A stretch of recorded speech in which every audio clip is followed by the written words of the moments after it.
dia. Nós vamos continuar o nosso culto a Deus conversando a respeito do amor de Deus, da misericórdia, da paciência, do carinho de Deus conosco, a respeito da revelação de Deus em Jesus. Isso inclui Bíblia, mas não qualquer coisa da Bíblia, não é? Aquilo que em Moisés, em Davi, em Paulo, aquilo que Jesus não concorda, não era de Deus, não era da revelação de Deus, era da compreensão limitada humana desses escritores. Mas aquilo que concorda com Jesus, com o ensino de Jesus, isso era de Deus, isso era da revelação de Deus e eles entenderam.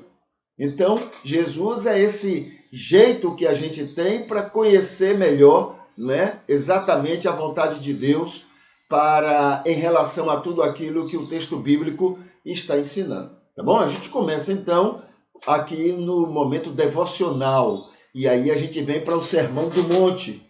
Tá? No Sermão do Monte, nós estamos no nono tema. No nono tema, não é nem o nono, porque depois a gente vai conversar aqui sobre, olha aqui, dentro desse tema de ostentação, a gente vai conversar sobre esmolas, né? O problema não são as esmolas, o problema é a ostentação nas esmolas, e também a gente conversa aqui um pouquinho sobre, né? Sobre o que aqui? Sobre jejum. Hoje a gente fala sobre jejum, tá? Deixa eu ver aqui. Pronto, olha aqui. O texto nos diz o seguinte: e quando jejuardes, tá tudo dentro do mesmo contexto, tá? Então, Jesus falando, e quando jejuardes, não vos mostreis tristonhos, como os hipócritas. Jesus falando, jejuou e ficou com aquele ar tristonho, é hipocrisia, né? Como fazem os hipócritas, porque eles desfiguram seus rostos para parecerem aos outros que jejuam. O que os outros não fazem, ele faz. Em verdade vos digo que eles já receberam sua recompensa. Versículo 17. Porém tu, quando jejuares, se jejuares, né? Quando jejuares, unge a tua cabeça e lava o teu rosto, para não pareceres às pessoas, às outras, que jejuas, mas sim ao Pai, que está em segredo. E teu Pai, que vê em segredo, ele te recompensará em público. A gente vai analisar cada um desses aspectos, apesar que não está complicado, porque quando você já viu sobre ostentação, sobre a orientação a respeito de esmolas, você também vai compreender sobre isso aqui. E outros aspectos. A gente está falando de uma coisa específica, Jesus está falando de coisas específicas, mas na questão religiosa, tudo que apresenta uma ostentação perde o sentido, né? Os galardões que recebe é apenas sociais, humanos, mas não da parte de Deus. Então vamos ver aqui. Primeiro, o comentário que tem aqui chama atenção para o seguinte: no mesmo espírito sobre ostentação, Jesus já falou sobre a esmola e agora fala sobre o jejum. Tanto a esmola quanto o jejum eram práticas muito comuns entre os religiosos daquele tempo. E a ostentação também era muito comum, não é? Era preciso mostrar para as pessoas aquilo que estava vivendo, aquilo que estava sofrendo, não é? Em nome do Senhor, para agradar a Deus e etc. Tá bom?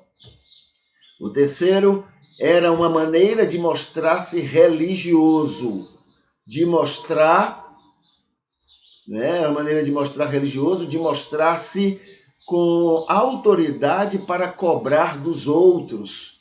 Então eu vou fazer para que os outros vejam e assim eu possa ter autoridade para cobrar dos outros o que, né, eles têm também que fazer, repetir, me imitar.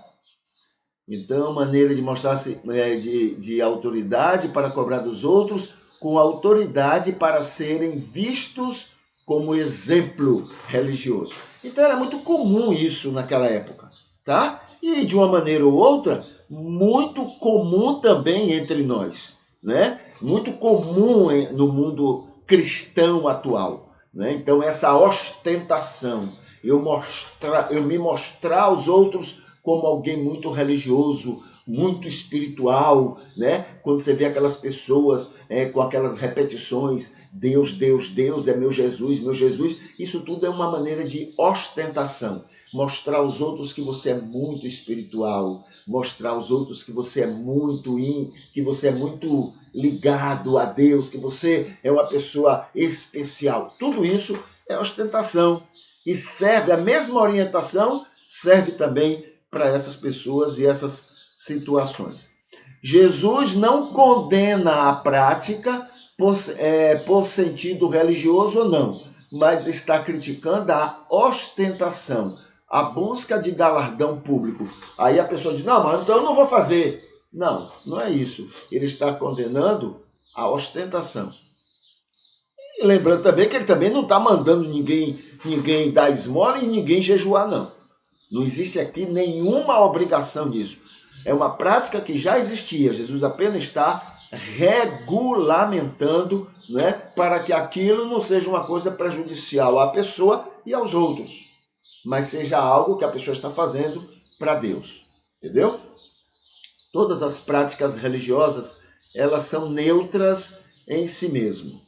Quem vai dizer se aquilo é válido ou não é a motivação que você tem para fazer aquilo. Quais são os seus motivos? Qual é a razão que você tem para estar fazendo aquilo? Aí você então vai estar valorizando o que está fazendo ou não. Entendeu? Então está na motivação. Todas as coisas em si são neutras. Agora você é que vai dizer se aquilo tem, né? Se aquilo tem valor ou não, diante de Deus ou diante dos homens. Vamos aqui para os motivos de oração. Não seria esse, deixa eu ir aqui para o outro. Olha, aqui tem até alguns aspectos aqui, né? Quando Jesus fala, quando jejuardes, não vos mostreis tristonhos, como os religiosos hipócritas, que eles desfiguram seus rostos para parecerem que estão praticando jejum, para mostrarem que jejuam, receberão ou recebem a recompensa, porque a recompensa que eles querem é a recompensa do reconhecimento social, não de Deus. É por isso que eles fazem, para mostrar para as pessoas. Vamos aqui aos motivos que nós temos hoje. Então, primeiro, a gente ora pelos que estão sempre cultuando conosco. Nós temos gente de manhã, gente de tarde, gente à noite e gente de madrugada, né? Então nós temos pessoas que acompanham os nossos cultos, assistem, participam, etc. A gente ora também por adoradores enfermos ou em dificuldades. A gente ora porque é bom para a gente, mas lembrando que Deus já abençoa essas pessoas, não precisa nem que eu ore. Não precisa nem que elas orem. Deus já sabe como cuidar, amar, proteger essas pessoas. Tá? Amigos e irmãos aniversariantes. A gente ora também por eles. Hoje vamos ter mais um grupo de aniversariantes. Então, a gente ora antecipadamente por essas pessoas. Deus nos livre de toda intolerância, a começar em nós, né? Toda intolerância, que a gente aprenda e Deus nos ajude a tirar essa intolerância que foi plantada na gente, tá? Foi colocado no coração da gente, né? Principalmente nós evangélicos. O católico tem muito menos isso, mas o evangélico em si, ele é intolerante. Ele se sente o dono da cocada preta e ele não pode se misturar com ninguém porque ele entende que Deus se ofende. Não é Deus, é a cabecinha dele, né? Foi alimentado, foi trabalhado nesse sentido. Nós somos muito intolerantes, entendeu? Não respeitamos os outros, não respeitamos o que os outros creem, tudo, só nós estamos corretos e eles todos estão errados. Veja, a gente sem querer e querendo a gente nega a ação do Espírito Santo. Aí estão pessoas religiosas ansiosas por servir a Deus, mas como não fazem o que eu faço, então Deus também não orienta elas, Deus não as abençoa, Deus não trabalha o coração. Só trabalha em mim, porque eu peguei o caminho certo. Mas eles não. Deus não faz essa obra. Olha a intolerância, a prepotência. E nós evangélicos, mestres nisso. Mestres. Agora veja como são as coisas, né? Só um comentário rápido, né? Somos intolerantes em relação a outros grupos religiosos exageradamente. Mas agora, na época da política, a política fez uma coisa que Jesus não consegue fazer.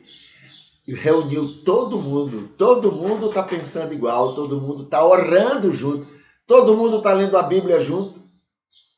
O que Jesus não consegue fazer no nosso coração, a política fez. Que coisa! Tem alguma coisa errada nisso, né? Eu não sou capaz de ir para o mesmo lugar que alguém está cultuando, mas para a política eu sou. Muito bem.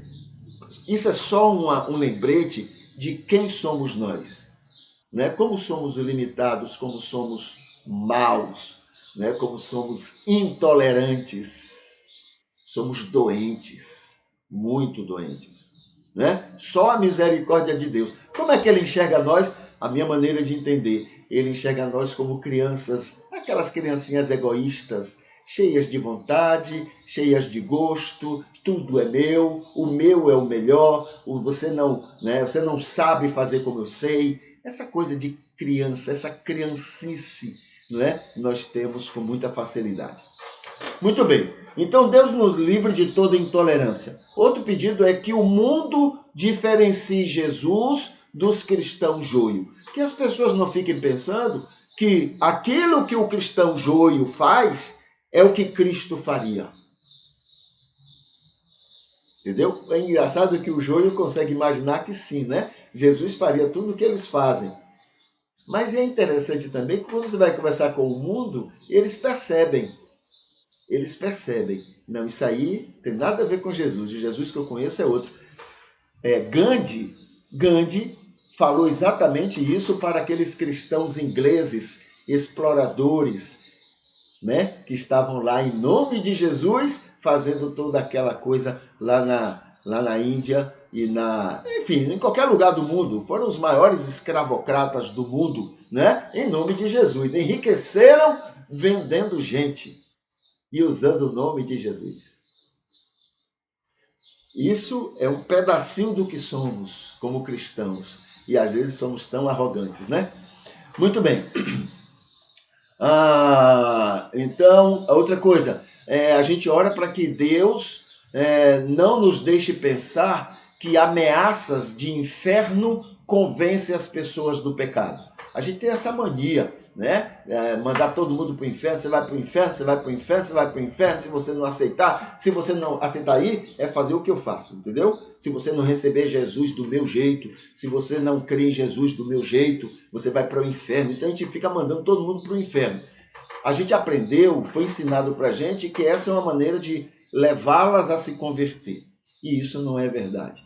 A única maneira que tem de uma pessoa ser convencida do pecado, da justiça e do juízo é o Espírito Santo. Ele sabe fazer essa obra, nós não sabemos. O único papel que está na nossa responsabilidade é ser luz e sal no mundo, ser bênção e crer, descansar de que o Espírito sabe fazer a obra dele.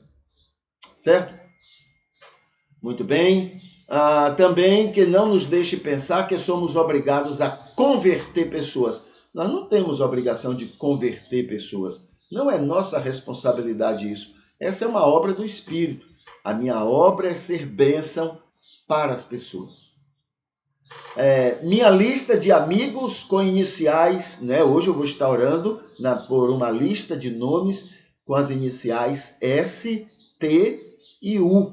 Então, esses nomes eu vou estar orando hoje. São anjos, né? Anjos que a gente vai colocando nessa lista e a gente vai orando por eles.